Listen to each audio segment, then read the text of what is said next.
The Passesnger, a horror story narrator script for voiceover. They say that at 30,000 feet, you're closer to God.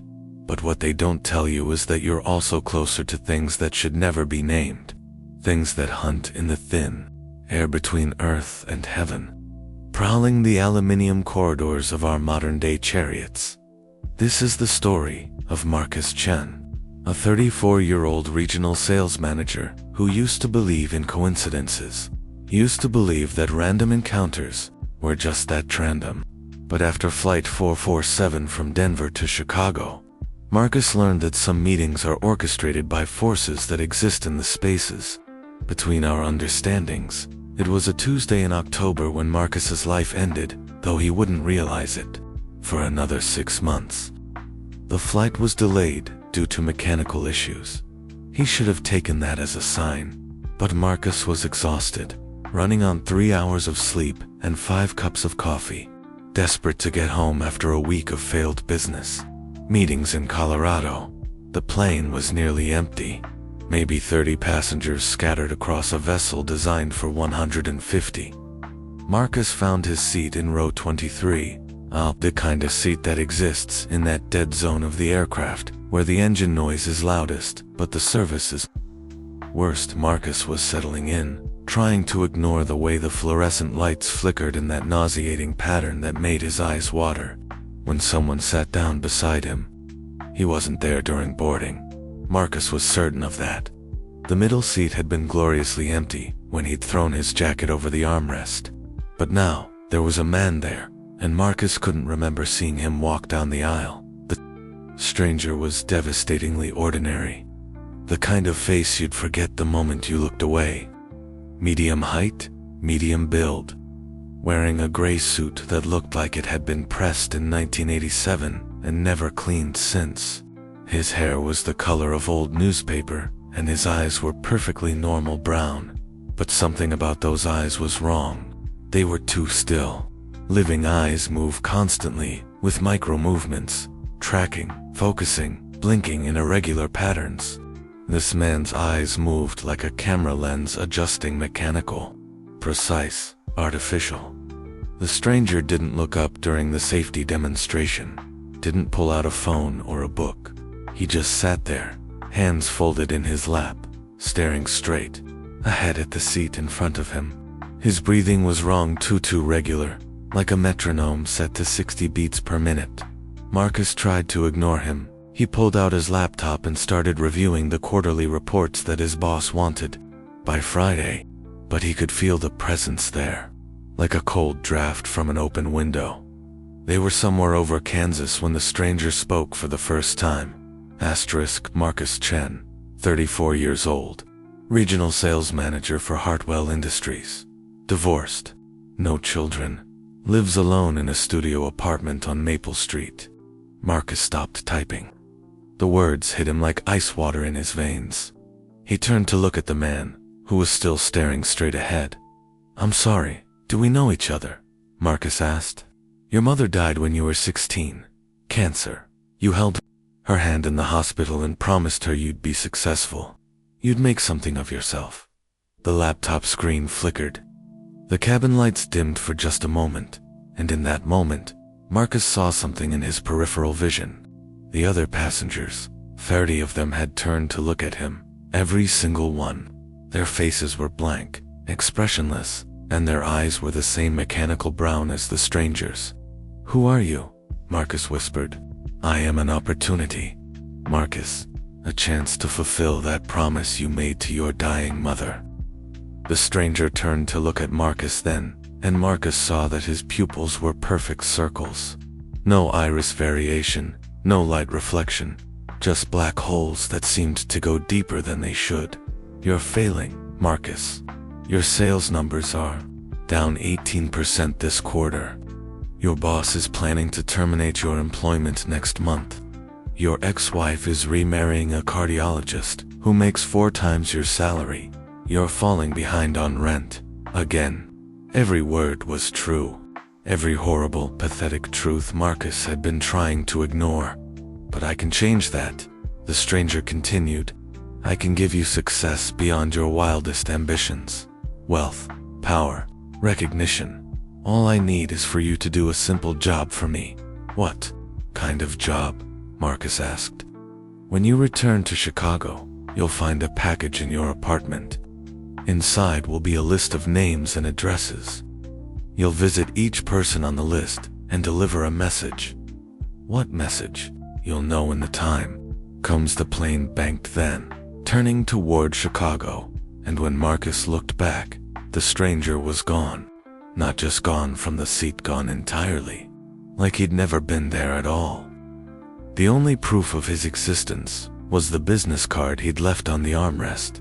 It was completely black. No text, no logo, no contact information, just a rectangle of absolute darkness that seemed to absorb the cabin light around it.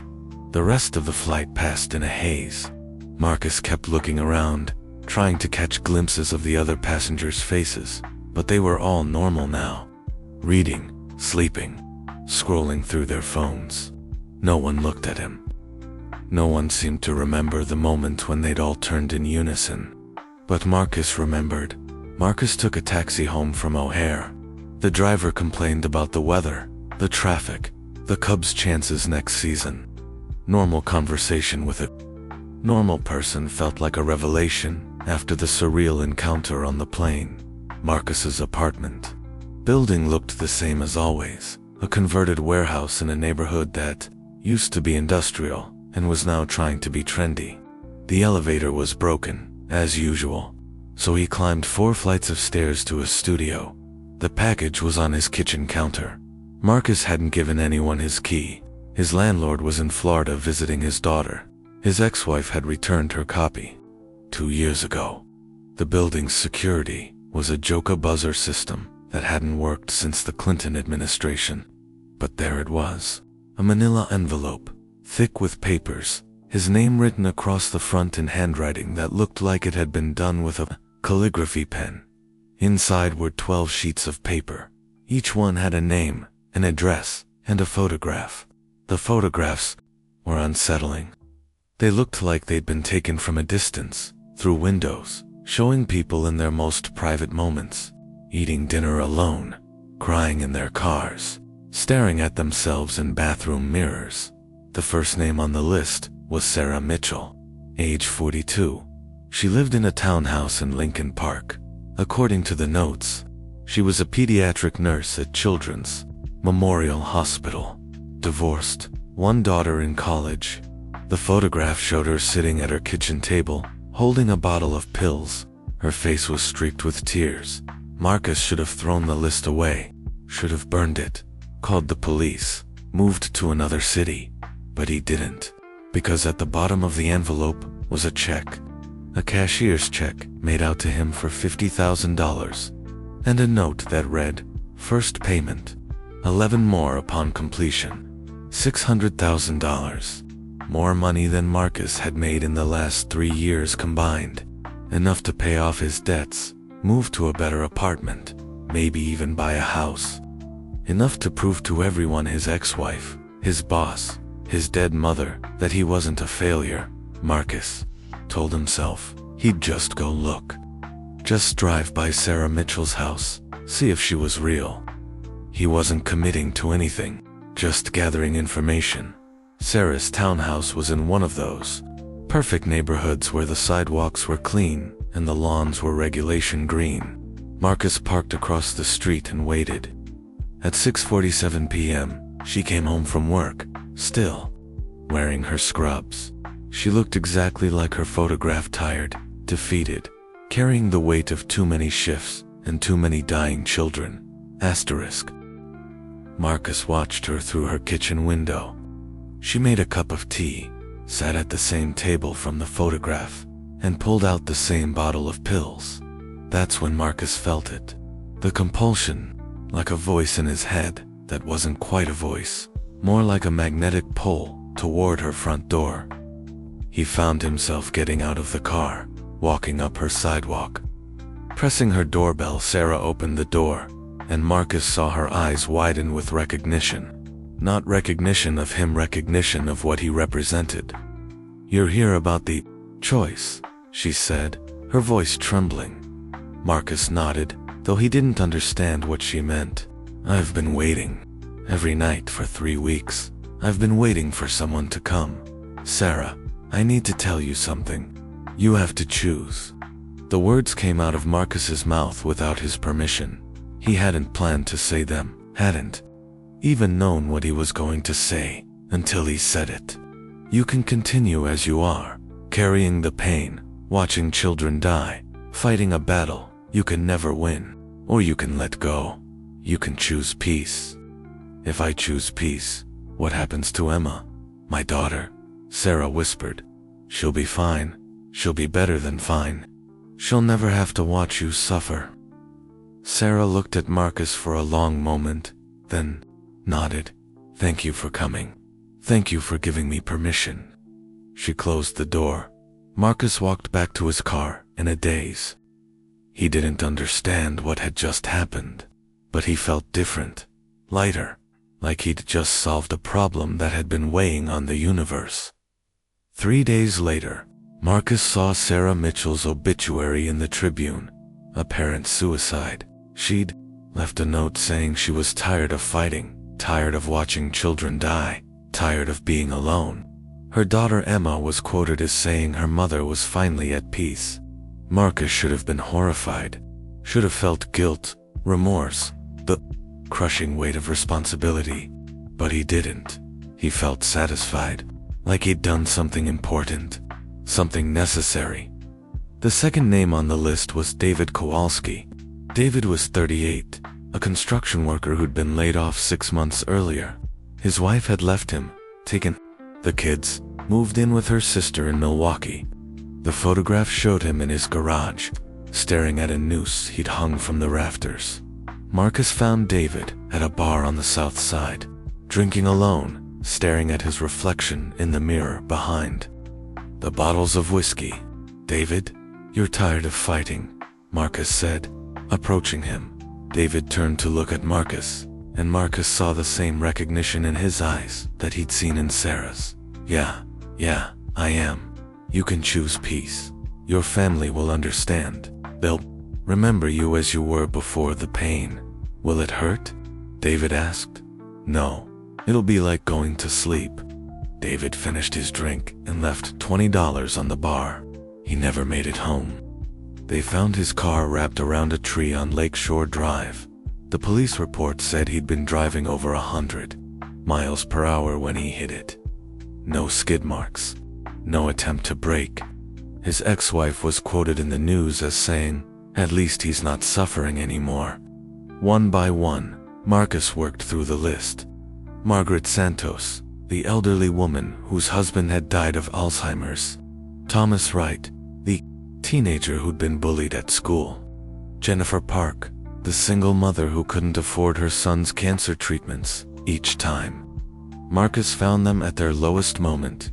Each time, he delivered the same message, though the words were always slightly different.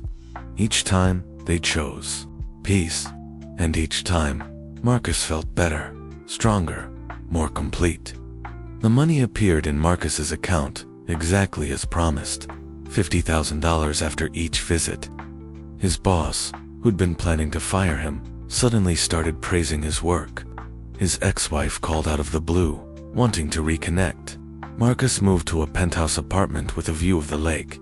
Everything was perfect, except for the dreams. The dreams started after the third visit. Marcus would find himself standing in a vast, empty space that wasn't quite darkness, but wasn't quite light either. In the distance, he could see figures walking toward him. Dozens of them, hundreds. As they got closer, Marcus could see their faces. Sarah Mitchell, David Kowalski, Margaret Santos, all of them, walking in perfect formation, their eyes the same mechanical brown as the man on the plane. They weren't angry, they weren't sad, they were just empty, hollow, like shells that had been drained of everything that made them human. And behind them, walking at the rear of the procession, was the man from the plane. Still ordinary, still devastatingly forgettable. But now, Marcus could see what he really was. He wasn't human, had never been human. He was something else, something that wore humanity like a costume. And every person Marcus had helped had become part of his collection, part of his army of the peacefully dead. Marcus had one name left on the list: Rebecca Torres, age 29, an artist who lived in a converted warehouse in Pilsen. Her photograph showed her standing on the roof of her building, looking down at the street for stories below. Marcus tried to throw the list away, tried to burn it, but every time he destroyed it, it reappeared in his briefcase, on his kitchen counter, slipped under his door. One more, Marcus. Just one more, and our contract is complete. The voice echoed from everywhere and nowhere. The entity was there, sitting in Marcus's living room, still wearing the same gray suit from the plane. I won't do it. I won't kill anyone else, Marcus said. You're not killing them, Marcus.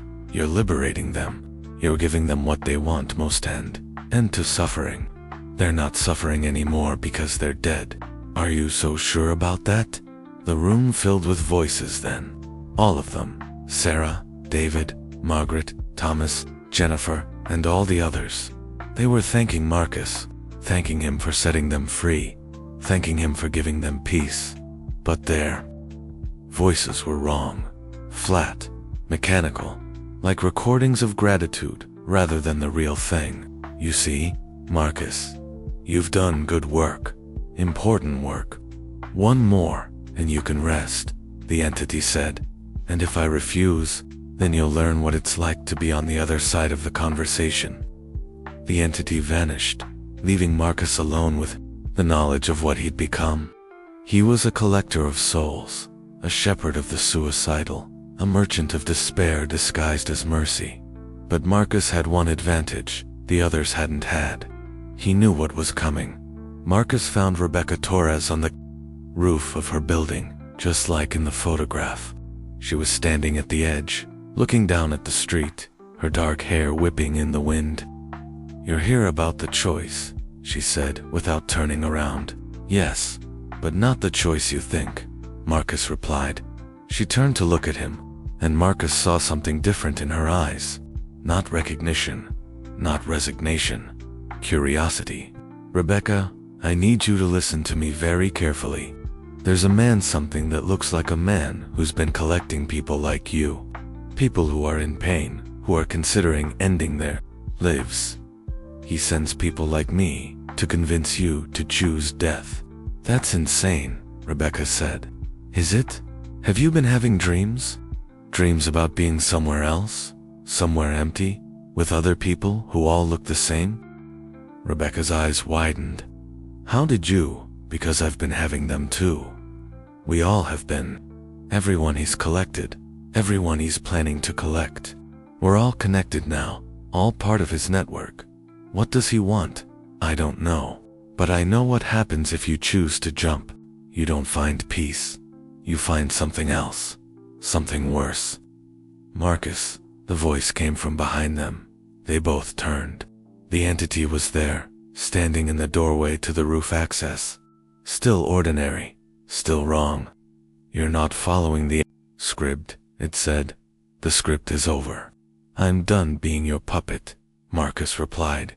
You have a contract. One more delivery, and you're free. Free to what? To become another empty shell in your collection. The entity's voice became less human as it spoke. You misunderstand the nature of peace, Marcus. What I offer is not death. It is transcendence, an end to the chaos of human emotion, the pain of individual consciousness, unity, purpose. The air around them began to shimmer, and Marcus could see them, all of them. Sarah, David, Margaret, and dozens of others, standing behind the entity like a choir of the lost. Join us, Marcus. Join us, Rebecca. Be at peace, they said in unison. But Rebecca stepped back from the edge. No, I'd rather suffer as myself than find peace as someone else. That's when Marcus understood. The pain, the depression, the thoughts of suicide, they weren't weaknesses to be cured. They were part of being human, part of being alive. And this thing, this entity, was trying to collect that humanity, to drain it away and leave behind empty vessels. Rebecca, run. Get off this roof. Get out of the city. Don't let anyone talk you into giving up your pain. It's yours. It's what makes you real, Marcus said. You cannot run from what you are, Rebecca Torres. You cannot escape the call of the void, the entity said. The roof began to change around them. The normal sounds of the city faded, replaced by something that sounded like whispers in a language that predated human speech. The sky above them turned the color of old blood, and other figures began to materialize at the edges of their vision. What's happening? Rebecca asked. He's done pretending to be human, Marcus replied. The entity's voice now echoed from multiple directions. No longer human. You have seen behind the curtain, Marcus Chen. You have broken the rules of our arrangement. There will be consequences. Then make me face them. But leave her alone, Marcus said. You would sacrifice yourself for a stranger. I would sacrifice myself to stay human. That's when Marcus did something he should have done months ago. He chose. Not peace, not transcendence, not an end to suffering. Marcus chose to remain broken, flawed, painfully, beautifully human. The roof snapped back to normal. The entity was gone. The collected souls were gone. Rebecca and Marcus were alone under a normal Chicago sky. What happened to him? Rebecca asked. I think he only has power over people who want to give up their humanity. And we chose to keep ours, Marcus replied. Rebecca never jumped. She got help, instead real help, from real people who understood that healing doesn't mean the absence of pain. It means learning to carry the pain in a way that doesn't destroy you. As for Marcus, he learned to live with the weight of what he'd done. 11 people died because he was too weak to resist the promise of easy success. 11 people who might have found another way if he hadn't been there to guide them into the dark. Marcus quit his job, sold everything he'd bought with blood money, started volunteering at crisis hotlines, trying to undo a fraction of the damage he'd caused. Some nights, Marcus still dreams about that empty space, about the procession of hollow souls marching toward something he can't see. But now he knows what they're marching toward. They're marching toward forgetting what it means to be human. Now Marcus works the night shift at a crisis hotline when desperate people call, wanting the pain to stop. Marcus tells them something different than what the entity would want them to hear. He tells them that the hurt they're feeling isn't a mistake. It's not something to be fixed or cured or transcended. It's proof that they're alive, that they're real, that they matter.